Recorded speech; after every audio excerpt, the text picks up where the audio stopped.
Resolvi fazer essa live porque esse mês de março está sendo para o Reiki um mês bem propício, né? Bem diferente, porque nós estamos comemorando 100 anos da vivência do Mikao Sui, que ele teve lá no Monte Kurama, né?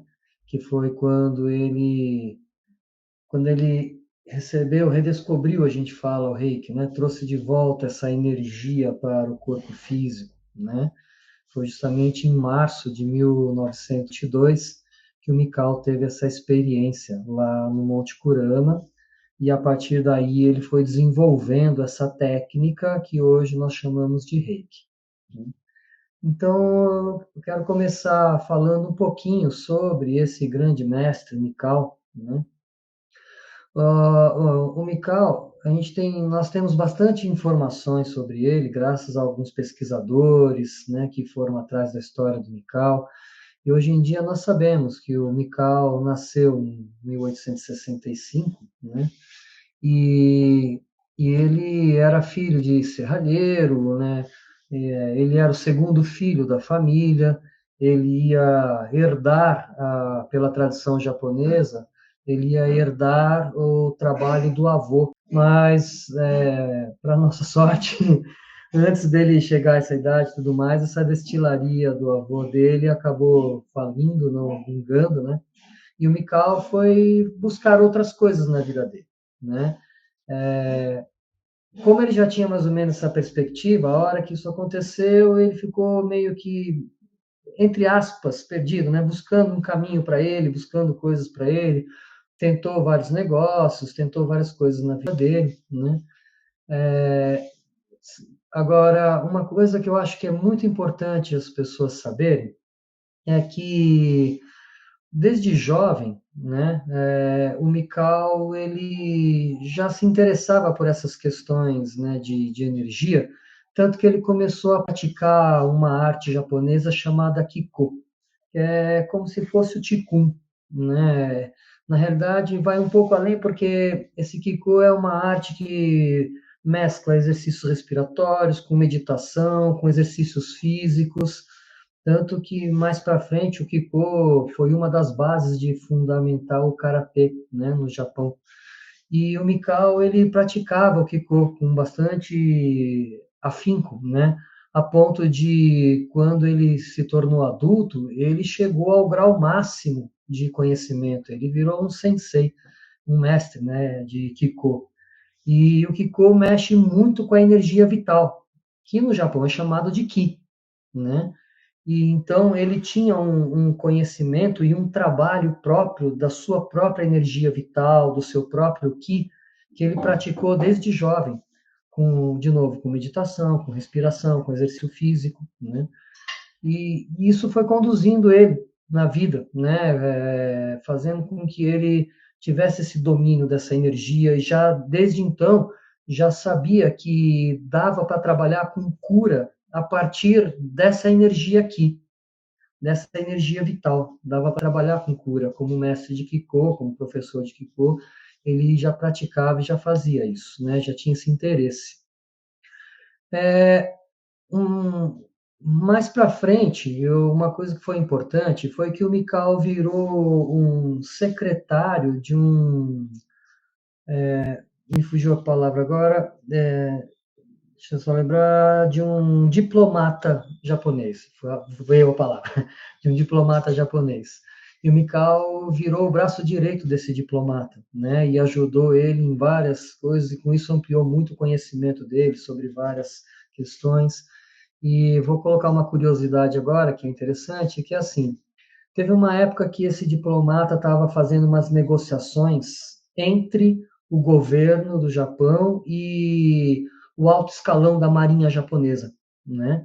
E aí esse diplomata teve que fazer uma viagem e ele deixou o Mikao Sui como braço direito dele, como secretário dele, responsável por essas negociações com o alto escalão da marinha, né, da marinha imperial japonesa.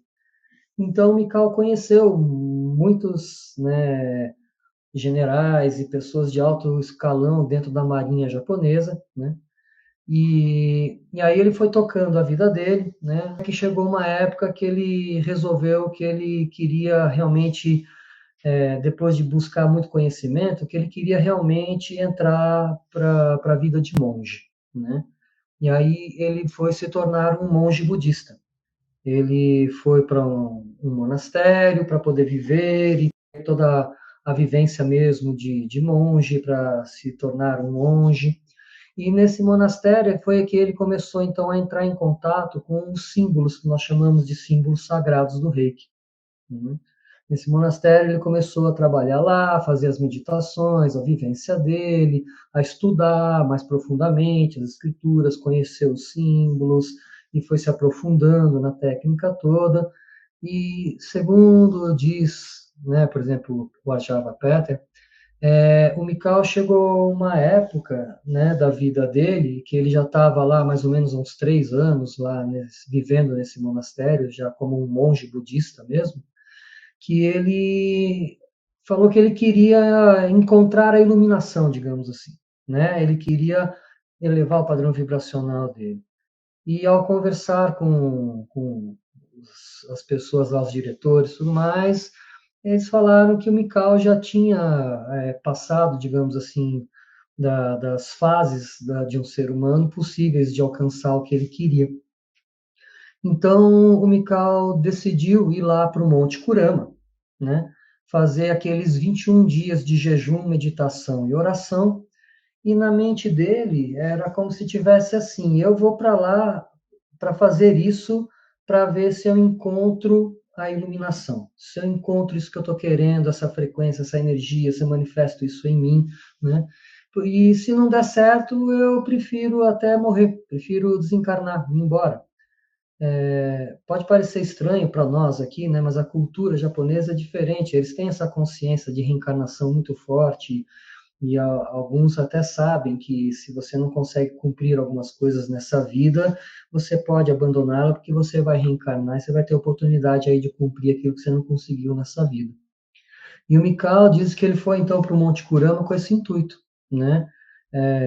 Ou ele encontrava lá a iluminação, ou então ele preferia fazer a passagem dele. E aí ele fez lá então aqueles 21 dias de meditação, de jejum, de oração, né? E em março, isso aconteceu em março de 1922. Por isso que nós falamos que agora, em 2022, nós estamos comemorando 100 anos dessa vivência, dessa experiência do Mikao, né? Então, nós sabemos que ele fez esse processo, que no 21º dia, então, ele teve o que nós chamamos atualmente de estado alterado de consciência, ele viu aqueles símbolos, né, entrando nele, né, com força, com energia, né, e teve todo o processo de iniciação dele ali, aconteceu naquela época, né? E nesse dia, ele trabalhava com alguns símbolos muito específicos, que daqui a pouco eu vou falar um pouco mais sobre eles, né? Mas diz que nessa vivência dele, ele recebeu um símbolo, o qual ele não havia até então entrado em contato e estudado. E esse símbolo é justamente o símbolo responsável por fazer com que as energias mais sutis se manifestem aqui na terceira dimensão, no plano da matéria, no corpo físico, né? E isso fez a grande diferença para o Mikao, porque, por exemplo, talvez muitas pessoas não saibam, alguns talvez saibam, outros não, mas o criador da Messiânica, ele era amigo do Mikao, contemporâneo do Mikao, né? Tanto que a Messiânica trabalha com Jorei e o Mikao com Reiki, né? A base espiritual, a base energética ali é a mesma. Só que o Mikao, ao fazer essa experiência e ao receber esse símbolo e ao trazer essa energia para o corpo, para a matéria, para a densidade, para o físico, ele então decidiu que ele gostaria que isso, que esse conhecimento que ele acessou, que essa energia que ele despertou novamente, que ele fez com que aflorasse outra vez essa energia, que isso fosse trabalhado como uma técnica de cura e não como uma religião. Diferente desse colega do Mikao, que derivou muito do conhecimento para a religião e criou a Igreja Messiânica, o Mikau não queria que esse conhecimento ficasse ali como uma religião, como algo apenas espiritual. Ele queria que fosse tratado como uma técnica de cura. Então, depois dessa vivência que ele teve lá no Monte Kurama, aí ele começou, então, um processo de desenvolver essa técnica, que hoje em dia nós chamamos de Reiki. Naquela época foi o nome que ele deu, né? Reiki, que é a mistura dessa energia Rei, que é uma energia de padrão vibracional muito elevado, com a energia Ki, que é a energia vital, que é aquela energia que ele já conhecia há muito tempo, que ele já trabalhava muito com ela, né? E que houve essa integração dessas duas facetas. Então, ele fazia questão que esse conhecimento e que a técnica que ele começou a desenvolver, tanto que nós falamos, embora muitas pessoas dizem que o Reiki é muito antigo, né, e que o Mikao apenas trouxe de volta esse conhecimento, mas na realidade a técnica, como ela é ensinada, como ela é utilizada, como ela é trabalhada, ela é uma técnica que foi desenvolvida pelo Mikao. É uma técnica japonesa, desenvolvida pelo Mikao Usui, embora possa ter origens espirituais mais antigas, né? Então, eu falei que era uma curiosidade aquela história que eu contei dele secretário, né, do diplomata, porque, na realidade, quando ele começou a desenvolver essa técnica, ele queria que as pessoas conhecessem. E ele foi justamente conversar com as pessoas que ele conhecia do alto escalão da Marinha, e uma dessas pessoas que ele conhecia do alto escalão da Marinha era o mestre Sugiro Hayashi, né? E aí, depois dessa experiência dele, então, lá no Monte Kurama, ele foi desenvolvendo essa técnica, foi conversando com as pessoas e ele acabou montando uma escola de Reiki lá no Japão, que é a Gakkai. A Gakkai é a escola de Reiki do Mikao Usui, lá no Japão. E os alunos dele eram os marinheiros, o pessoal do alto escalão da Marinha do Japão. Foram os primeiros alunos do Mikao, né? O Mikao redescobriu o Reiki, como a gente falou, em 1922, e o Mikao morreu em 1926, 4 anos depois, né? Quando o Mikao morreu, ele já tinha formado, aí, nesses 4 anos, 21 mestres de Reiki, e a maioria deles todos de lá do alto escalão da Marinha japonesa. Essa escola do Mikao, ela, de certa maneira, era uma escola mais elitizada, né?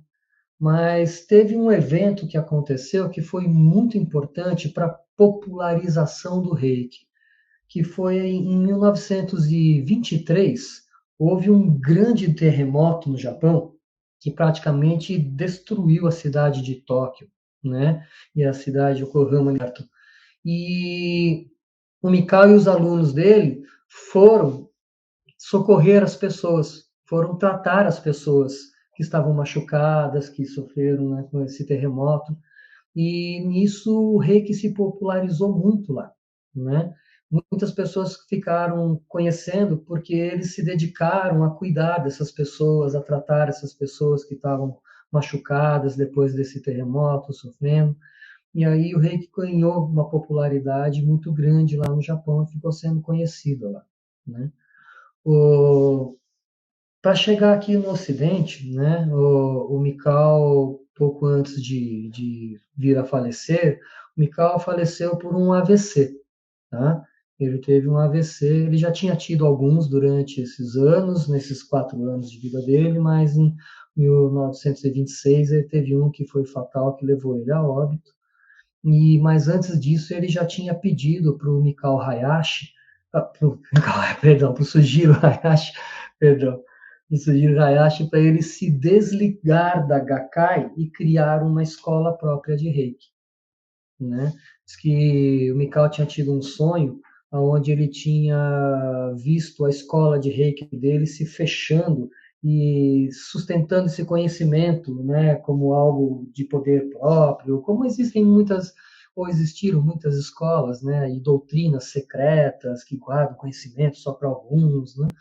Diz que o Mikao teve esse sonho e que então ele chegou para o Hayashi e pediu para que o Hayashi se desligasse e criasse um caminho próprio para, se por acaso acontecesse mesmo isso com a Gakkai, que o reiki não ficasse recluso. Ele queria que isso se espalhasse para o mundo, como essa técnica de cura que é hoje uma maravilha, né? Daqui a pouco a gente conversa um pouco mais sobre isso. E assim o Hayashi fez, né? Ele criou a própria escola dele, desenvolveu a própria escola, né? Trabalhava com reiki, ele tinha um hospital onde ele tratava as pessoas. E a mestra Takata, que foi quem trouxe o reiki para o Ocidente, que ela é uma japonesa nascida e criada no Havaí, ela conheceu o Hayashi porque ela se internou no hospital do Hayashi para ser tratada, que ela estava com uma série de problemas de saúde, né?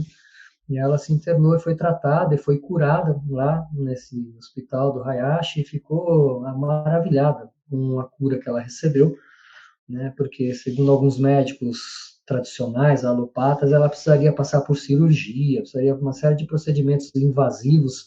E lá nessa clínica do Hayashi, sem nenhum procedimento invasivo, ela encontrou a cura total para o estado de saúde dela. E aí ela quis aprender, ficou lá, se tornou aluna do Hayashi, aprendeu o reiki com ele, né? E aí depois ela voltou para o Havaí, e quando surgiu a Segunda Guerra Mundial, o Hayashi fez uma viagem até o Havaí, iniciou a Takata como mestra e pediu para que a Takata não deixasse que esse conhecimento se perdesse, né? Caso acontecesse alguma coisa com ele, caso acontecesse alguma coisa com o Japão, por causa do envolvimento do Japão na Segunda Guerra Mundial. Então a Takata ficou se sentindo responsável por esse processo, né? E apenas para nos localizarmos no tempo e no espaço, a Takata, digamos, criou coragem para dar cursos e resolveu dar cursos de Reiki aqui no Ocidente, nos Estados Unidos, né? Em 1970, né? Então, embora o Mikao tenha redescoberto o Reiki em 1922 e tenha desenvolvido toda essa técnica e tenha auxiliado muitas pessoas, tudo mais, para nós aqui no Ocidente, de certa maneira, é recente, porque a Takata começou a dar os cursos em 1970. Então, de 1970 até 1980, que foi quando a Takata morreu, nesses 10 últimos anos de vida dela, ela formou muitos alunos, né? Ela, quando ela morreu, ela tinha 22 mestres formados por ela, né? Eu conheço um pouco mais a fundo, digamos assim, a história da Takata, que inclusive nos meus cursos eu conto um pouco sobre isso, porque eu tive a grande oportunidade de 2004 participar de um encontro com o Walter, né? E ele foi um aluno da Takata, ele foi um mestre formado pela Takata, né?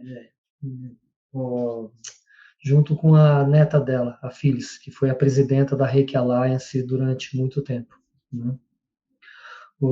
Então, nós tivemos a oportunidade de estar com ele, de escutar da boca dele muitas histórias de quem conviveu direto com a Takata, né? Enfim, o que eu acho muito interessante conhecer mais profundamente essa história do Mikao, porque nós vemos que não foi do nada, né? Na realidade, o Mikao, quando ele teve essa experiência no Monte Kurama, ele estava com 57 anos de idade. Ele redescobriu o Reiki aos 57 anos, ou seja, ele já tinha toda uma vivência, né? Toda uma vivência, todo um estudo, todo um aprofundamento. Não foi do nada, né? Não foi à toa, né? Ele era mestre de Kiko, ele estudou outras artes de energização antes de entrar para o templo budista, antes de se tornar um monge budista, né? Então ele tinha essa busca desde de jovem, desde novo, né? Desse trabalho energético. Então, com 57 anos de idade, ele teve essa experiência e essa iniciação de trazer de volta essa frequência vibracional da energia Reiki para o plano da matéria, para o plano físico, né? E ele passou esse conhecimento para as pessoas.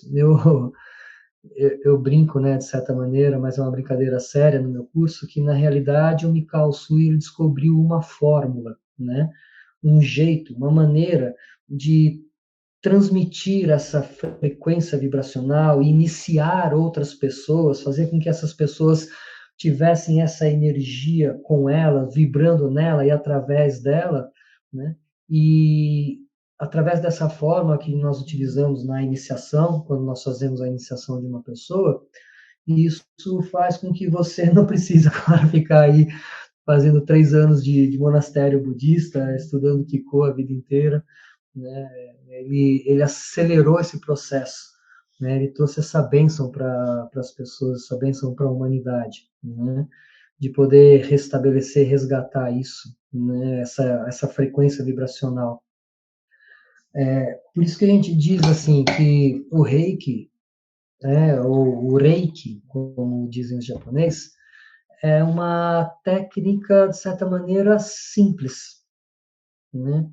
Porque dentro dessa técnica que o Mikao foi desenvolvendo, que ele foi criando, que ele foi desenvolvendo e que ele criou essas iniciações, que nós utilizamos a energia dos símbolos nessas iniciações, daqui a pouco eu falo um pouco mais profundamente sobre isso. Hoje em dia, para você ser um reikiano, você precisa fazer o curso e receber a iniciação. A partir do momento que você recebe essa iniciação de um mestre de Reiki, né, essa energia passa a vibrar através de você. Você consegue se conectar e emanar essa energia. Então, na realidade, um reikiano, a princípio, digamos assim, ele não precisa de nenhum ritual de conexão para manifestar a energia, para criar a energia para poder emaná-la, para poder se conectar com seres, para poder ser esse canal, ser esse veículo. O Reiki não precisa disso, ele precisa que você seja iniciado. A partir do momento que você foi iniciado, quando você coloca suas mãos em um ser vivo, essa energia começa a emanar, começa a vibrar e começa a trabalhar na pessoa. Porque nós dizemos que essa energia, ela possui uma inteligência própria, ela possui uma sabedoria divina ali com ela, né? Lembra, ela é um binômio, né? O Reiki, ela é a união da energia Rei, como eu falei, que tem um padrão vibracional muito elevado, é uma energia apolar, ou seja, ela não se divide em positivo e negativo, yin e yang, né? É a união dessa frequência vibracional com a frequência da energia Ki, que a energia Ki é uma energia polarizada.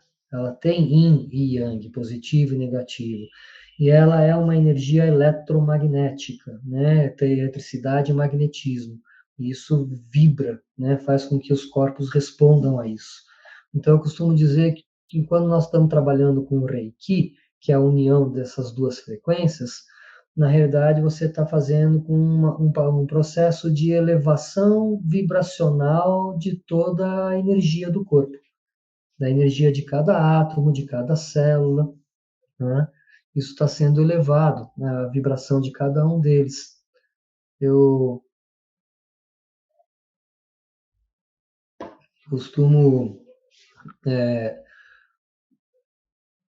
fazer uma metáfora, digamos assim, né, no meu curso, que eu digo assim: se você imaginar a energia divina, a energia de Deus, como a energia de padrão vibracional mais elevado que você possa conceber, e imaginar que Deus criou a vida, né, a luz, o universo através do verbo, que Deus proferiu o verbo, haja vida e a vida aconteceu.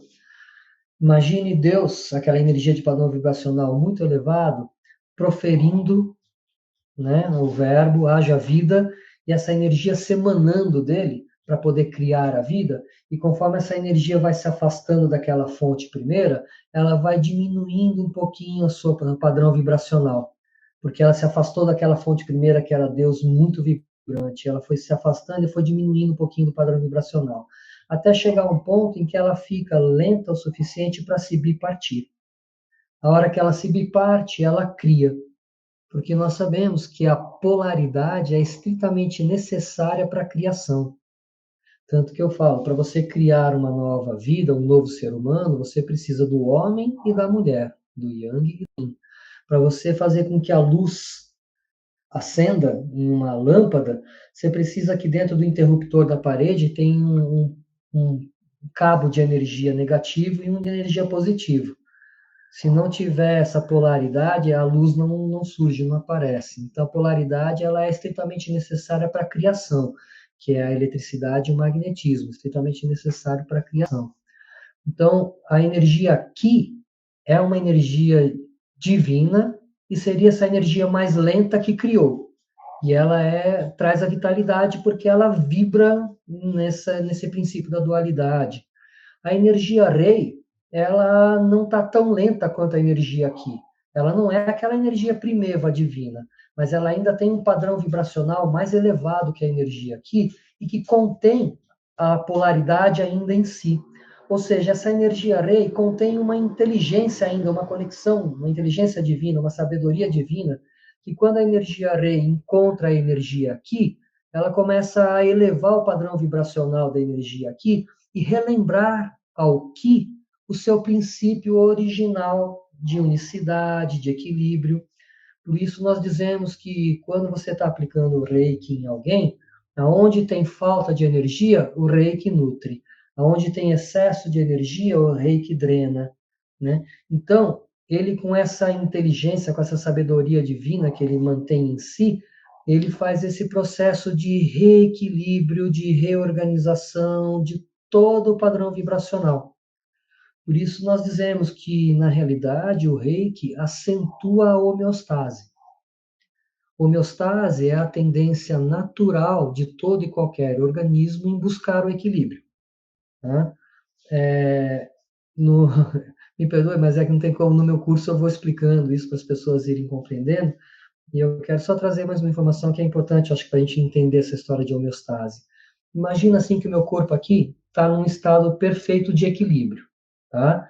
Se por acaso eu recebo um corte aqui na minha pele, eu instalei um desequilíbrio no meu corpo físico. Quando meu braço recebe esse corte, o que que acontece? Começa a vir as plaquetas para poder coagular o sangue, não deixar ter hemorragia e eu perder todo o sangue e morrer. Começa a vir um monte de anticorpos para evitar a invasão de agentes estranhos, de bactérias. Começa a aumentar a reprodução celular para poder restituir ali a pele, para poder grudar tudo de novo. Então, depois ali de um dia já tem uma casquinha, depois de 2 dias a casquinha cai, depois de um tempo eu não tenho nem mais a marca daquele corte. Eu preciso pensar para que isso aconteça? Eu preciso comandar, plaquetas vão lá, anticorpos vão lá, acelera. Não preciso, isso acontece naturalmente, sem eu mandar, sem eu comandar. Isso acontece, o corpo se restabelece o equilíbrio naturalmente. Isso é homeostase. Só que o reiki vai além da homeostase física. O reiki promove uma homeostase emocional, mental, energética, espiritual. Né? Daqui a pouco eu vou falar um pouquinho mais sobre os símbolos e a gente compreende melhor isso tudo. Ele vai além disso. Então, o reiki sempre acelera os processos de recuperação, em todos os níveis. Por isso, nós dizemos que o reiki, por si só, é uma excelente técnica terapêutica. Mas, mais do que isso, o reiki é um excelente coadjuvante em qualquer processo terapêutico que você esteja fazendo. Você está fazendo um tratamento alopático, recebe reiki junto. Você está fazendo um tratamento homeopático, recebe reiki junto.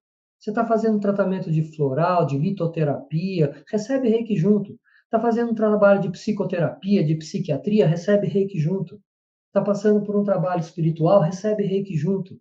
Ele vai sempre pegar você aonde você está e vai elevar o padrão vibracional, fazendo com que você consiga dar saltos aí de crescimento, de cura, de evolução.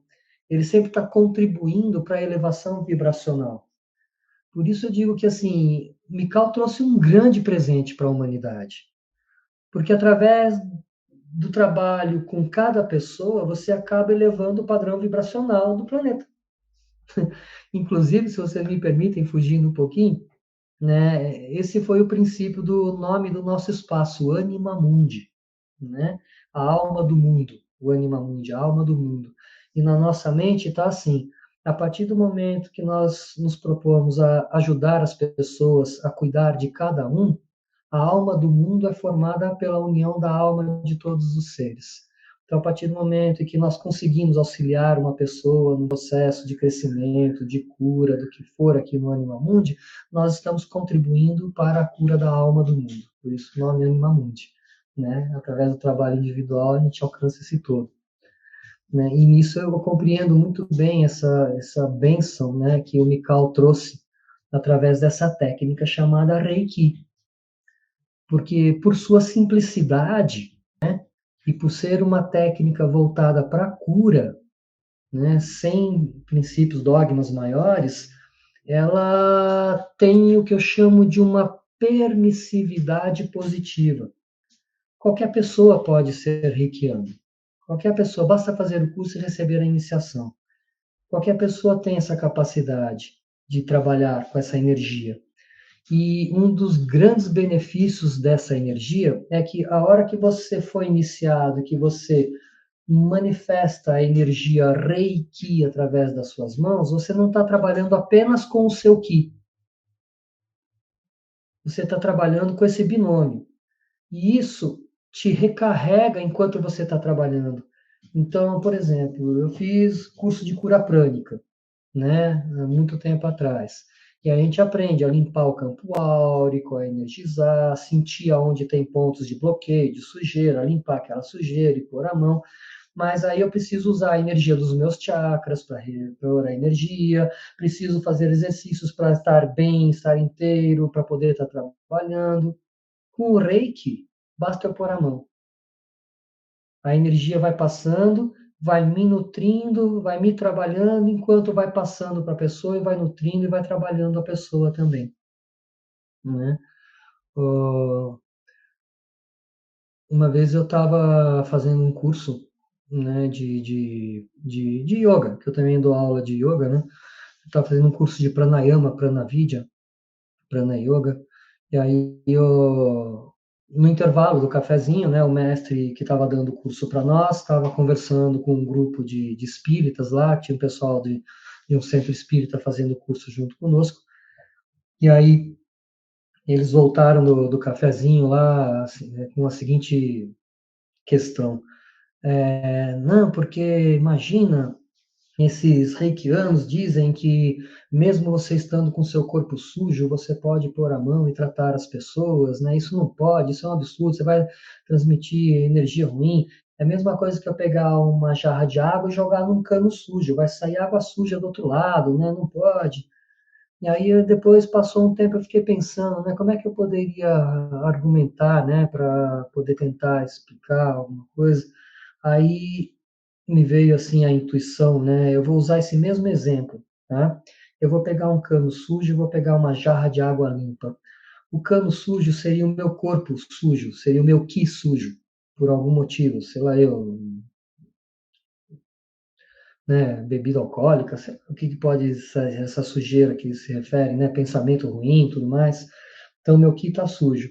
A água limpa seria a energia rei, cano sujo, meu ki sujo, a água limpa, a energia rei, tá? Eu jogo aquela água por aquele cano e coloco uma vasilha ali embaixo. O que vai cair dentro da vasilha? É ácido? É álcool? É alguma outra coisa diferente de água suja? Não. Ou seja, aquele princípio original chamado rei, água, continua o mesmo quando passa pelo cano sujo. Então, aquela, vou jogando aquela água, aquela energia rei pelo cano sujo, essa energia rei continua passando e saindo do outro lado, mesmo que o meu ki esteja sujo. E aí, assim, duas coisas. Primeiro, quanto mais água eu jogo, mais aquele cano fica limpo e mais purificado eu fico enquanto estou emanando a energia. E depois, hoje em dia, água suja a gente sabe que dá para usar para limpar chão, para molhar planta. Então, o que eu digo para as pessoas é assim: vamos ter discernimento. Se eu sou um terapeuta e vou atender alguém, é óbvio que eu não vou estar com o meu ki sujo.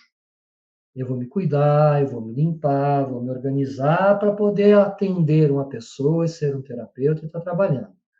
Agora eu estou em algum lugar, numa reunião da família, de amigos, acontece algum acidente, alguma coisa, né, que a pessoa está pior do que eu vou negar de pôr a minha mão nele? Não preciso. Eu posso pôr a minha mão nele e deixar a energia fluir, né, e deixar a energia aí. Então, por exemplo, eu tenho o primeiro mestre que eu formei, né, na minha vida.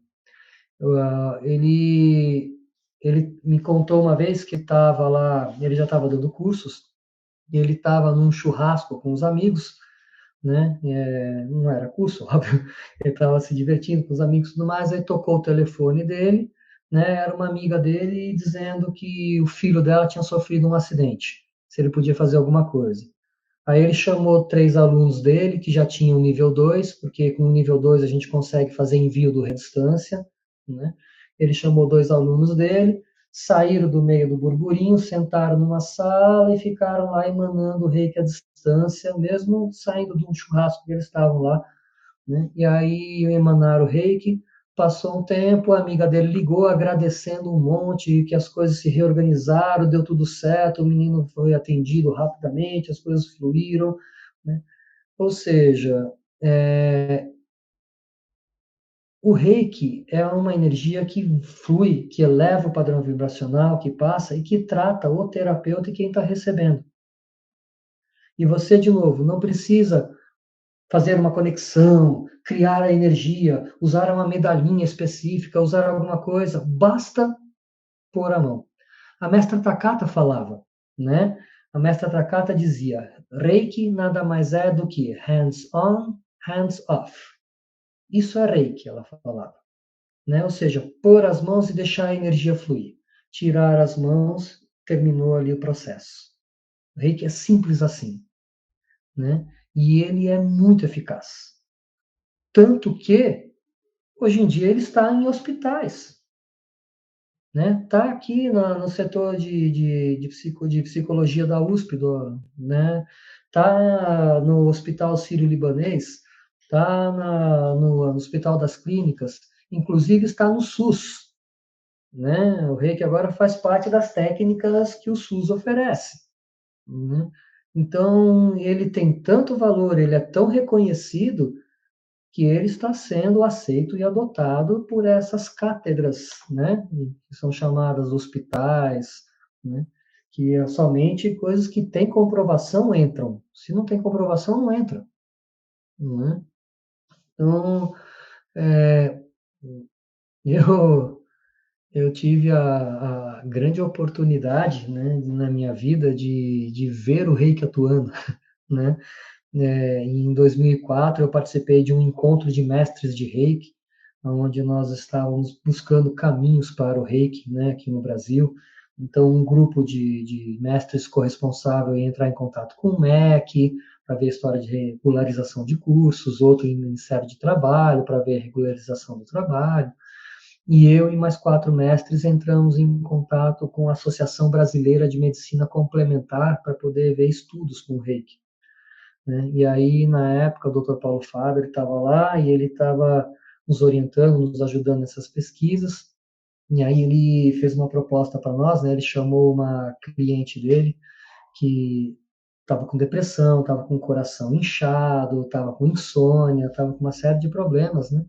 E aí ele fez ali na hora um exame chamado microscopia de campo escuro, ele tirou uma gotinha de sangue, colocou numa lâmina, e a imagem que ele estava vendo no microscópio, ele colocou numa televisãozinha pequenininha em preto e branco, para a gente poder ver o que ele estava vendo, e ele foi explicando, ó, tá vendo? Isso aqui é cristal de colesterol, ó, tá vendo? Isso daqui são os glóbulos vermelhos, ah, tá vendo? Isso aqui são glóbulos brancos. Aí tinha um monte de bolinha, tudo grudado uma com a outra, e ele falou, você sabe o que é isso aqui? Isso aqui é um cluster. Daí, nosso cluster, nós não sabemos o que é isso, né? Daí ele explicou, ele falou, cluster é o seguinte, as hemácias, né, os glóbulos vermelhos, as hemácias, que transportam o oxigênio dentro do nosso corpo, ele falou, eletromagneticamente falando, a parede externa da hemácia é iônica, é negativa. E a parede interna do vaso sanguíneo também é iônico, por isso elas não grudam, elas caminham dentro do vaso sanguíneo, junto com a corrente e tudo mais, né? E essas hemácias estão com um desequilíbrio eletromagnético. Tem umas partezinhas positivas, outras negativas, e elas estão formando esses clusters, essas hemácias todas grudadas umas com as outras, né? Eu, na época, formado já em educação física, já estudando naturopatia, fazendo mais de processos, né, de conhecimentos que eu tenho, eu já pensei, então isso é um dos motivos de baixa de energia, né, dessa senhora, porque os menores vasos sanguíneos que entram lá dentro dos ossos, lá dentro dos órgãos do nosso corpo, são chamados de capilares. e a espessura de um capilar permite que passe uma hemácia por vez. Esses clústeres formados, né, bloqueiam, não passam. Né, ela tem menos hemácias transportando oxigênio para o corpo dela. E oxigênio é energia, é vida. Né?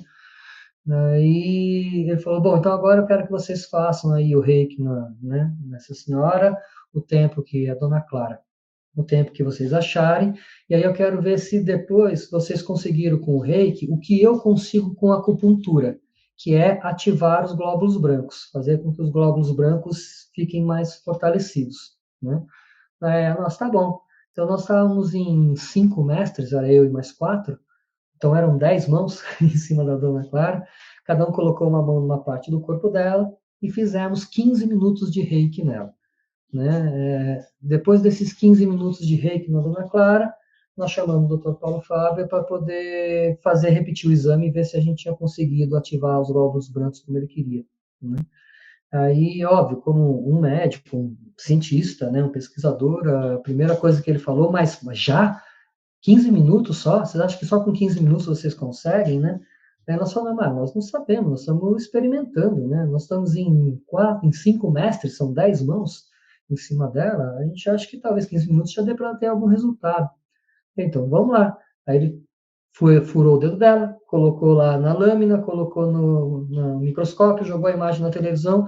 A hora que ele jogou a imagem na televisão, não tinha mais um clúster formado. Equilibrou na hora a energia eletromagnética dentro do sangue dela, as hemácias todas se soltaram, ficaram fluindo. Ficou, nossa, os mestres de reiki, os alunos tinham 8 alunos dele do curso de acupuntura, e eles todos assim, ó, boquiabertos, vendo o reiki atuar pela primeira vez na minha vida, né? Então, nós temos, assim, certeza que é uma técnica maravilhosa, né? E é uma técnica muito necessária, porque ao reorganizar o nosso corpo físico, ao acentuar a homeostase no corpo emocional, no corpo mental, no corpo espiritual, no corpo energético, ela vai te reconectando, te colocando na sua essência, retomando sua missão de vida, trazendo vida, felicidade. Então, nós temos, por exemplo, o Ricardo Monesi, fez a tese de doutorado dele com reiki com idosos, onde ele comprovou que os idosos que recebiam reiki voltavam a ter vontade de viver, né, de se apaixonar, de ir para a vida, me perdoe a palavra, mas tesão em fazer as coisas, em viver, né? E enquanto os idosos que fizeram o grupo de acompanhamento não tinham todo esse pique, toda essa vida que ele conseguia aplicando reiki em idosos, né? Então nós sabemos que o reiki tem essa particularidade de elevar padrão vibracional, reconectar com a essência, com a missão de vida, e de uma maneira muito simples, porque não depende da minha intenção, não depende do meu conhecimento. A energia Rei tem essa inteligência própria divina, essa sabedoria divina, que é ela quem atua na pessoa, não sou eu. Eu sou um canal dela. Eu, através da iniciação, eu passo a emanar através das minhas mãos, mas é ela que trabalha, né? Tanto que teve uma pessoa que eu atendi uma vez, que ela veio me procurar porque ela estava em crise no casamento, né, questionando o trabalho, ela queria mudar algumas coisas na vida dela, e ela queria receber reiki para dar uma organizada, para poder tomar as decisões corretas, né? E aí, fazendo reiki nessa pessoa, eu percebi que ela estava com um quisto sebáceo no pulso, ou seja, um monte de gordura que cresceu, endureceu e ficou aquele quisto no pulso dela, né? E aí eu falei, o que, que é isso? Tô com quisto aqui, mas a semana que vem eu já conversei com o meu médico e eu vou fazer uma cirurgia bem simples, eu vou cortar, tirar fora, dar 2 pontinhos e arrancar esse quisto daqui. Eu falei, legal, vamos lá. Aí fiz o reiki nessa pessoa, fiz 4 dias de reiki seguido nessa pessoa, né? E aí, na outra semana, eu liguei para ela para saber que ela estava, que tinha acontecido, né? Ela, tô bem, tô legal. Inclusive, sabe aquele quisto no meu pulso? Eu falei, sei, você vai operar, né? Não, não vou não. Não vai, por quê? Sumiu, desapareceu. Falei, sério? Ele sério, cara, sumiu, desapareceu.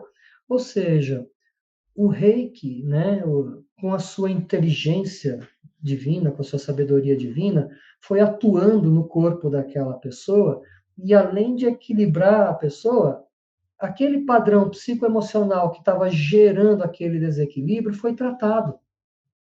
E aquilo murchou e desapareceu e sumiu. Ele não me procurou por causa daquilo. Eu não estava tratando ele por causa daquilo.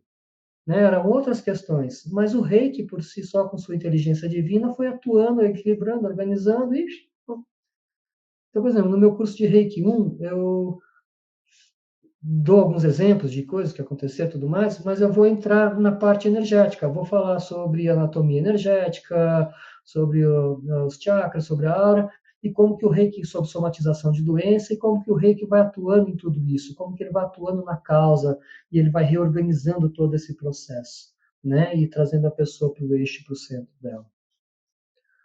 Mas, então, assim, eu acho mesmo o reiki uma técnica fantástica, né? Muito atual, porque ela reorganiza, ela traz você para a sua missão. E se nós estamos todos nesse caminho, buscando a nossa essência, buscando a nossa ascensão, o reiki auxilia a acelerar esse processo. Né? Você receber reiki com uma certa constância vai fazendo com que as fichas vão caindo, você vai mudando padrões de comportamento, você vai percebendo questões internas, você vai se reorganizando e as coisas vão se encaminhando, se encaixando. E atualmente isso é muito necessário, né? Para nós colaborarmos com o processo da ascensão de Gaia, cada um cuidar de si e se reorganizar. Então, eu acho uma técnica muito simples, muito eficaz, né? E muito atual. Embora já tenha 100 anos de idade, né? Mesmo com 100 anos de idade, é uma técnica muito atual, né? Que ajuda e colabora muito com o crescimento pessoal de cada um, em todos os níveis, né? Em todos os níveis. E aí, isso se deve muito, né, como eu comentei com vocês, a essa energia que os símbolos do reiki trazem. Tá? Então, assim, eu considero os símbolos do reiki como chaves de conexão energética. Cada um abre uma espécie de uma porta, digamos assim, acessa uma frequência específica. Tá? Então, nós temos ali um dos símbolos do reiki que vai conectar você com a energia, por exemplo, do Buda Mida, que a gente fala, que na China é conhecido como Kuan Yin, que é uma energia de perdão, compaixão, reorganização do emocional, elevação de padrão vibracional, limpar as questões do subconsciente, né? Inclusive no Reiki 2, no curso de Reiki 2, uma das técnicas que eu ensino é chamado de mental healing.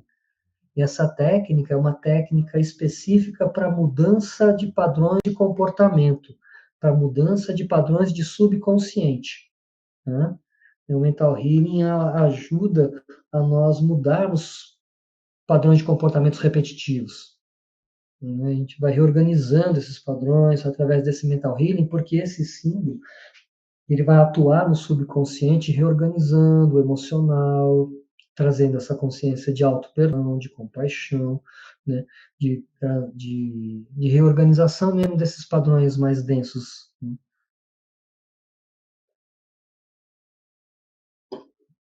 Tem um outro símbolo que esse já vai atuar mais especificamente no corpo mental, limpando pensamentos negativos, né, trazendo pensamentos positivos para sua mente, né, abrindo a sua percepção, né, ampliando a sua percepção, para você parar de enxergar as coisas assim, ó, como se fosse um cavalo andando na cidade com aquela viseira de tapa-olho para não se assustar, né, e você enxerga as coisas e não consegue ver o fio da meada. Esse símbolo vai abrindo assim, ó. Ele tem uma conexão com o Bichamonten, que é uma entidade japonesa que faz o corte das energias negativas, do mental negativo, e a reconexão com Dainichi Nyorai, né, o Buda da grande sabedoria. Então você tem aí um símbolo que te conecta com a grande sabedoria, outro que te conecta com um grande amor universal, com um grande amor incondicional, né? E um símbolo que faz com que essas energias todas venham mais rapidamente para aqui, para a terceira dimensão, para o corpo físico, que é aquele símbolo que eu falei que o Mikao intuiu, né? Que faz com que essa energia toda venha mais rapidamente para o plano da matéria, para a terceira dimensão, e manifeste mais rapidamente aqui. né? E você tem ainda um outro símbolo, que é a grande luz, que para mim representa a energia do Espírito Santo, que é aquela luz que chega e que vem limpando toda e qualquer sombra, né? E fortalecendo o corpo.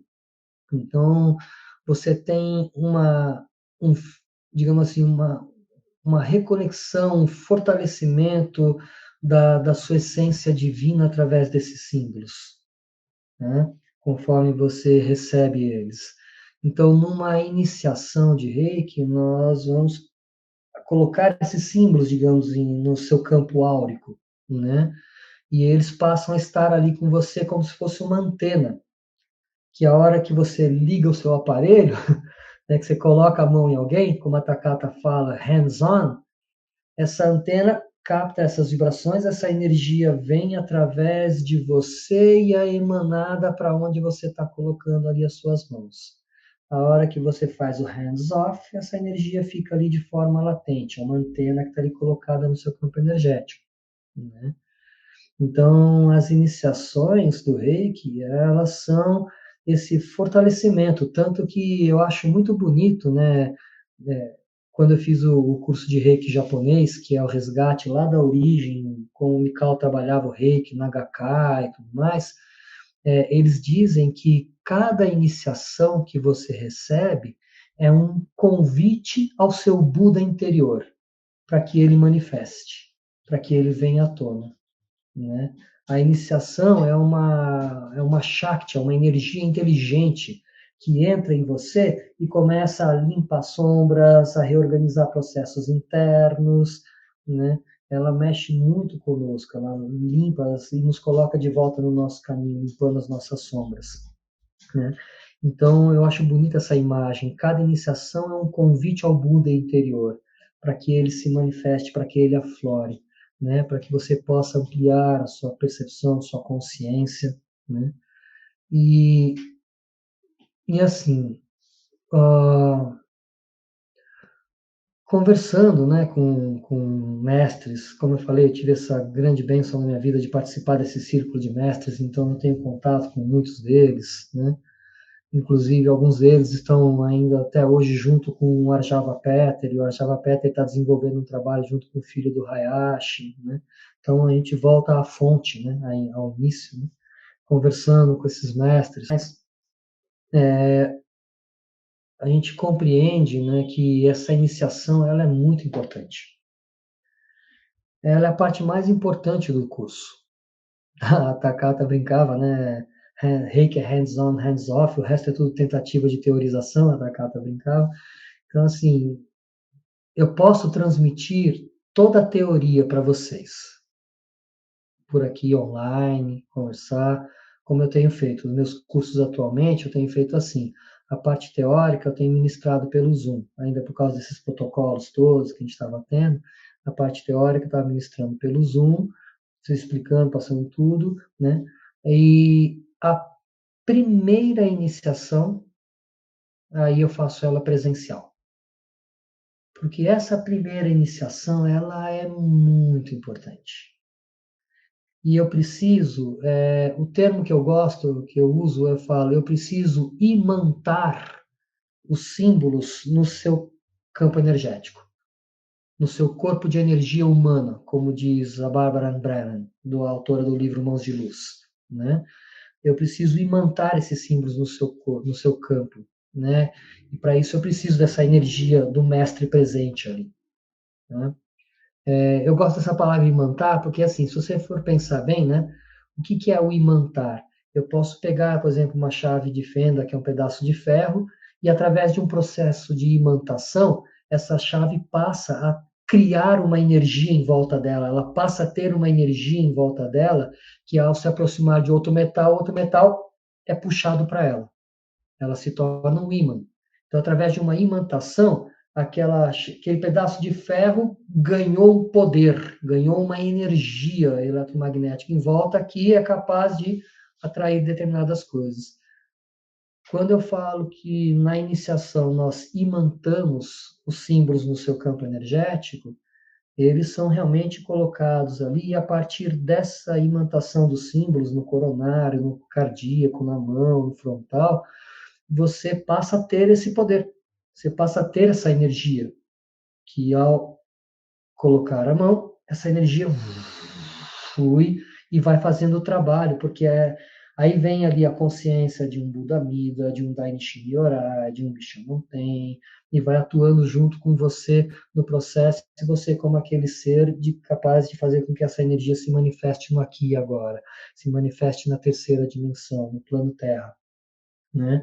E a energia começa a atuar nas pessoas, começa a mexer e a fazer verdadeiros milagres, coisas que muitas vezes não tem explicação. E o reiki atua e mexe e organiza, né? Como eu falei, eleva o padrão vibracional, restabelece o equilíbrio, né? Acentua a homeostase em todos os níveis. Então, essa primeira iniciação do reiki, ela é muito importante que ela seja presencial, né? É o meu jeito de entender, ok? Pessoas podem ter compreensões diferentes. A primeira iniciação, para mim, não dá para ser feita à distância, né? Eu posso mandar a energia à distância, com certeza. No Reiki 2 eu aprendo isso. Eu envio a energia à distância através dos símbolos, sim, lógico, óbvio. Os símbolos vão fazer esse processo. A pessoa que está à distância vai receber aquela energia e é uma experiência muito forte, muito intensa. A pessoa pode achar que ela foi ali, recebeu uma iniciação, mas na realidade ela recebeu a energia através dos símbolos, né? E aquela energia fica com ela, atua, né? Agora, o processo da imantação é preciso desse corpo eletrônico do mestre presente ali.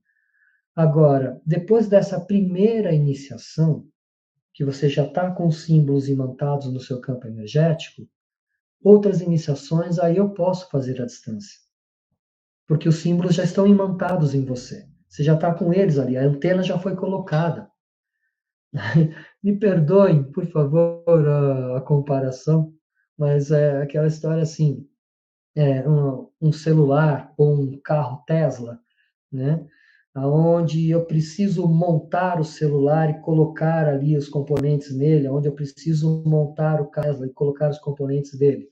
Montado o celular, montado o carro, colocados os componentes ideais, as atualizações eu posso fazer à distância. Se atualiza o seu celular à distância. Os carros são atualizados, Tesla são atualizados à distância. Você não precisa levar no mecânico para atualizar. Você não precisa levar numa autorizada, numa técnica autorizada para atualizar. Mas você precisa que os componentes estejam lá. E para mim é assim que funciona. A primeira iniciação do reiki eu preciso colocar os componentes. Eu preciso imantá-los, fortalecê-los no seu campo energético, para que eles estejam ali. A partir disso, eu posso fazer uma iniciação à distância, porque os componentes já estão lá e você vai receber essa atualização, essa energia de despertar e fortalecer. Veja bem, eu falei para vocês, o mestre Mikao, ele era um monge budista. Tá? Eu já ouvi pessoas falando, se o Mikao vivesse hoje em dia com a internet, ele iniciaria um monte de gente à distância. Primeiro, eu não gosto de colocar a palavra na boca dos outros. Muito menos ações, não acho isso justo, né? Depois, no meu entender, é assim, eu vou buscar na internet, né? Eu vou encontrar monges budistas dando palestras, fazendo meditações online, vocalizando mantras, né? Conduzindo práticas online. Mas se eu quero ser um monge budista, eu vou ter que ir até uma escola, um monastério, e as iniciações para eu me tornar monge são lá dentro, são presenciais.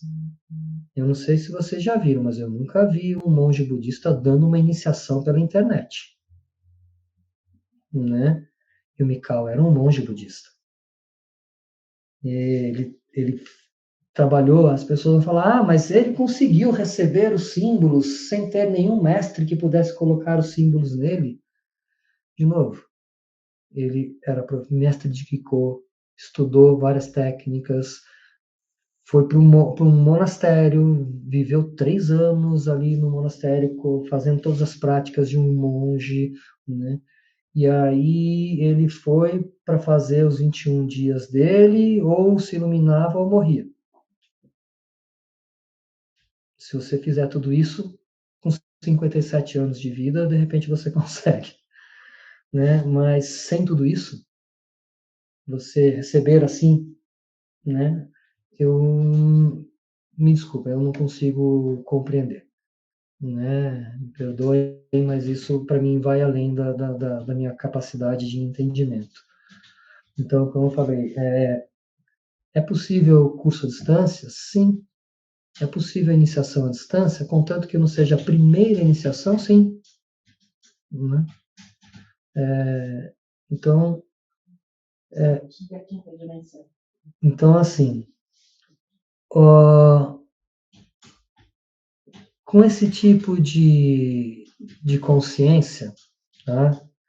De que esses símbolos do Reiki têm a sua frequência vibracional, cada um com a sua frequência. Como eu falei, um conecta você com a sabedoria divina, o outro com o amor divino, o outro que traz a energia para o corpo físico, te conecta com o poder da manifestação, o poder divino, da vontade divina.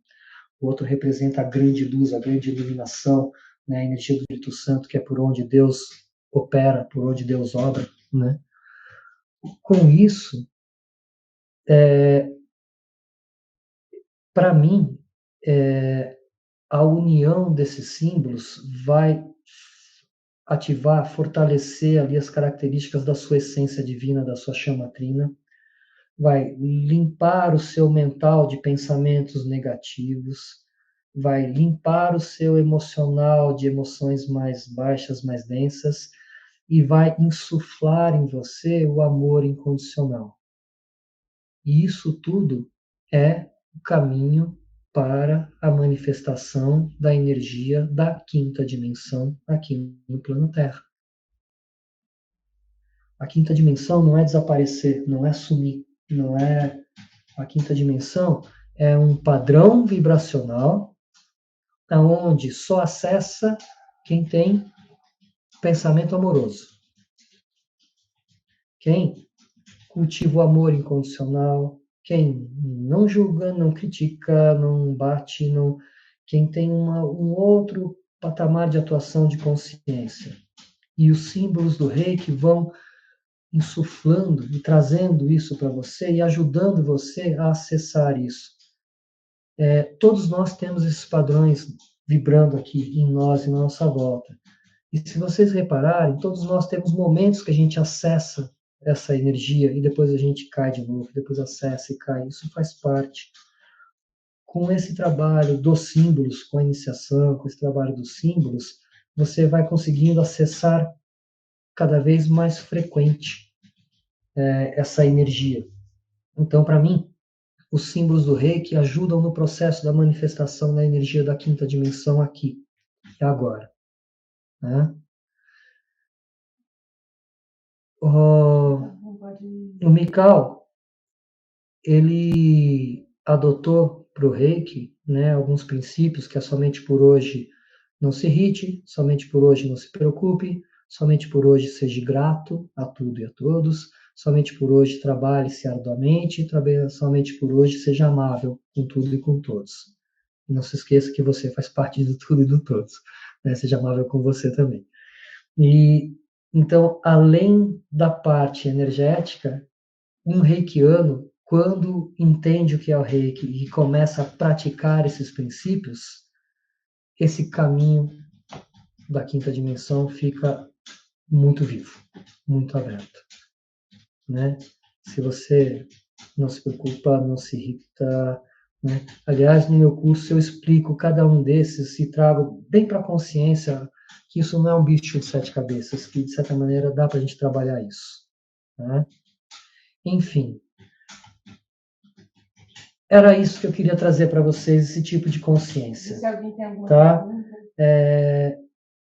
Vou depois colocar aqui para vocês, né, o link da nossa agenda, se alguém tiver interesse em fazer os cursos de Reiki aqui comigo, né, se alguém quiser atendimento também, para estar procurando, tá? Se você tiver alguma pergunta, alguma curiosidade, escreve aí. A Tânia está me ajudando, a Tânia está no chat ali, né, enquanto eu estou aqui falando. Se tiver alguma curiosidade, alguma pergunta, coloca aí, pode colocar. Se der para eu responder agora, eu respondo, senão depois eu vejo para estar respondendo, para estar trazendo para você a informação que você deseja. Mas eu gostaria muito que vocês compreendessem isso, né? O Mikau foi um ser humano fantástico, teve seus altos e baixos na vida, conseguiu alcançar aquilo que ele queria, né, com esforço próprio, com consciência, com conhecimento, trouxe um presente para a humanidade, que é essa técnica chamada Reiki, e que essa técnica fortalece a nossa essência, fortalece a nossa conexão. Embora o Mikao quisesse e fez isso, que fosse trabalhado ou entendido como uma técnica de cura, ela tem um fundo espiritual. Ela tem um fundo de espiritualidade que mexe conosco como um todo. E através desse símbolo que ele intuiu do corpo, ela mexe muito com o nosso corpo físico, por isso é uma técnica de cura. Tá? Espero que vocês tenham gostado do que eu trouxe para vocês, do pouco do meu conhecimento aí, da minha vivência, né? Enfim, é isso, tá bom? É que estou passando um link aqui, não fecha A ainda. Tânia está passando um link para vocês aí, tá bom? Gratidão do fundo do coração. Tá? Isso é um pouco da minha vivência. Tem muito mais coisas, né? Mas o tempo urge. Tá? Fala um pouco sobre a diferença do reiki tradicional e o reiki japonês. A Tânia está pedindo para eu falar um pouco sobre a diferença do reiki tradicional e do reiki japonês. Então, assim, o reiki tradicional, que é chamado tradicional ocidental, ele veio via Hayashi Takata. Tá? O Hayashi, como um médico e da Marinha Imperial do Japão, e para poder seguir aquilo que o Mikao pediu para trabalhar com o reiki como uma técnica de cura, o Hayashi desenvolveu um sistema com posturas, com posições da mão pré-estabelecidas, né, para um tratamento. Então, coloca a mão na minha escola, eu ensino 18 posições no corpo, 3 minutos com a mão em cada posição, para te trazer uma tranquilidade para você estar trabalhando com tranquilidade, colocando a mão, fazendo um trabalho e garantir um método de pesquisa. A partir dessas 18 posições, a pessoa recebeu o reiki em tudo que precisava e as respostas eu posso ir anotando, então criou essa técnica, esse método. Passou para Takata, Takata trouxe isso para o Ocidente. E o reiki, como o Mikao trabalhava, Mikao não tinha posições pré-estabelecidas para aplicação. Então, o reiki tradicional ocidental trabalha com posições pré-estabelecidas, né? E com essa consciência de você estar trabalhando dessa forma. O reiki japonês é um resgate da origem. Eu vou aprender a escanear o campo áurico, sentir a energia do seu campo áurico com as minhas mãos. Aonde precisa eu coloco a mão, aonde não precisa eu não coloco. Eu vou aprender técnicas de enviar reiki através de um sopro, através de um olhar, né? Fazer alguns tratamentos que precisam da sua intuição bem aflorada, tá? Porque eu vou sentir e vou trabalhar de uma maneira mais solta e de uma maneira sem posições pré-estabelecidas, né? E eu vou utilizar técnicas, por exemplo, de purificação da energia do sangue, técnicas de desintoxicação do corpo, técnicas que vão mesclar toque de massagem com a energia, com o envio da energia Reiki, né? Então, o reiki japonês, ele tem essa característica de ser mais intuitivo e ter técnicas mais específicas. O reiki tradicional ocidental, ele não pede para que você tenha a sua intuição tão aflorada, te traz uma segurança de trabalho com posições pré-estabelecidas, para você poder ir aos poucos desenvolvendo a sua percepção, a sua intuição, né? Então, no Reiki japonês, é esse resgate da origem de como Mikao trabalhava na Gakkai. E o Reiki ocidental é como o Hayashi e a Takata trouxeram para a gente como uma técnica para o Ocidente. Uma outra diferençazinha básica, aqui no Reiki tradicional ocidental, você tem essa história de chamar o mestre de Reiki, né? Você tem o seu mestre de Reiki. No Reiki original japonês, não existe esse título de mestre. Existe o sensei, que é o professor. Então, você é o sensei, professor de Reiki, né? Mestre é coisa do Ocidente, né? Grão-mestre, né? Que ego, que importância, né? No Reiki japonês não precisa de grão-mestre. Você é um professor de Reiki. Você é um Reikiano. Novamente, gratidão do fundo do coração, tá? Um beijo no coração de cada um de vocês, né? E vamos em frente, que o planeta está ascensionando e nós estamos indo junto. Vamos trabalhar bastante.